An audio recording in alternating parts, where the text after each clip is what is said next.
And we have people here that can talk about that and just about anything else when it comes to politics with Bob Sands. Oh, you got that right, Dick. We are joined once again by journalist and editor Pat McGuigan, political commentator, observer Larry Stein, and journalist editor Arnold Hamilton. Again, we're taking your questions and comments on Twitter at OK Votes and by email at onr@oeta.tv. We've already had some questions from the audience. I want to get these in. Here's the first one. What was the differences in campaigns that allowed Matt White to defeat Dan Fisher? John wants to know about that. Anybody got an idea on that one? That one I don't know. I honestly didn't know on that one Dan Fisher had a lot of support from the conservative groups over there, and he's also more of a historian as well regarding he's a preacher and a historian about the founding fathers, and I think that's a pretty good surprise for the other gentleman. I believe was the former mayor of Yukon.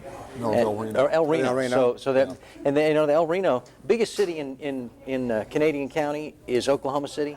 So if you're trying to figure out how the votes are, you're kind of stuck. So. I think it's a real setback for the Tea Party because the minister in that race was a Tea Party favorite and a High Noon Club member and the whole bit. But I think it also, all politics is local, and it shows the differences between El Reno and Yukon, I think. And that's what I was looking to see, if you really would see a division between the two. Two communities that are about spitting distance apart. We like to call it the Bi-City area. The Bi-City area. If you go with what Larry said, it could just be a matter too of content overcoming ideology. I mean, that the content of the one candidate who was speaking in more detail can still work. Even in modern elections. Another question or comment from one of our viewers on Twitter. It's disappointing that with so many races not having a contest in November, independents are mostly disenfranchised. Yes, they are. Yeah, they are. We have closed primaries, not open primaries, and that's something that's left to the states. There's problems sometimes with open primaries because then people will deliberately cross over and vote in the other party's primary to cause mischief. But in other cases, it can be a source of enthusiasm. Remember the 76 and 80 campaigns for Reagan. He drew thousands, hundreds of thousands of independent Democrats into the Republican primaries because they had the open system. Well, don't we always say that we want to be like Texas? And Texas has open primaries, and people can vote in whichever party they want to vote in. We want to be like Texas with eliminating the income tax. That's what we want to be. So many parts of Texas we want to be like. Okay. So are you saying that Oklahoma should then look at the new California system where? No. If you want to come to my party, you have to have an invitation, and you want to come to my party, you got to have an R behind your name. And if you don't want to come to my party, go vote somewhere else. But you're also going to learn you're not going to have much options. 25 years ago, when we were all digging the Republican Party wells, people are drinking the water now, and it took a long time. I guess the only thing I'd say, too, is the independent idea, the idea of a third option, has kind of fallen on its face with the America's Elect. Which actually did the work that was needed to get ballot status, and then has turned into, they could have done down the line campaigns, and nothing came of that. And they had a pretty big name helping them out in Oklahoma. And David Boren. Right. So, and that didn't work. Okay. How important is the governor's endorsement of a candidate? Melissa wants to know. I'd say it's proving to be pretty effective. So tonight, far, it seems to be. It looks like the governor's support of some races where the incumbents had serious challengers, and I think you'd certainly have to say that's true in the case of Clark Jolly and Paul Blair, that the governor's person is carrying the day. Curiously, she did not do an endorsement in the Marion Cooksey race, and the lieutenant governor did that, and that was kind of an interesting challenge in that. Arnold, any thoughts on that? I think they're overblown, really. It's interesting whenever a governor gets involved in a primary contest. I think that speaks to what's going on within the party more than anything else.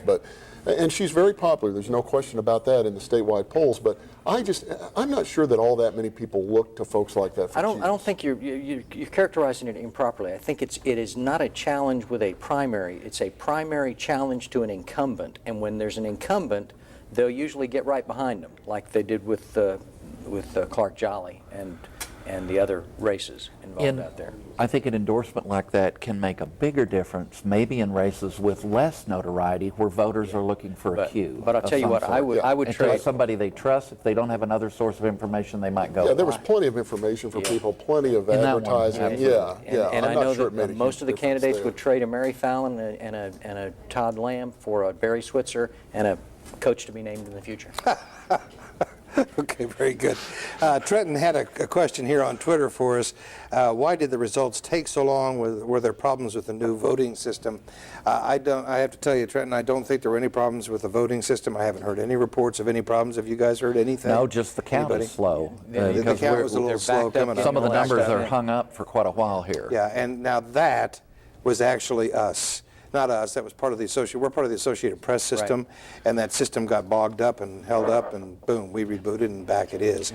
So that was a technical glitch, actually. But I'm like you, I with haven't the heard system of coming in. I haven't heard of any any problems during the day. And as Xerox said, there was just a handful of conditional. all. And boy, if you're having problems with this low a turnout, holy smokes. What What are we going to be in November? exactly.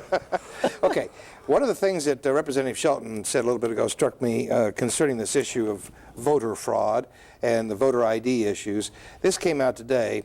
President Obama's campaign has recruited a legion of lawyers to be on standby for this year's election as legal disputes surrounding the voting process escalate.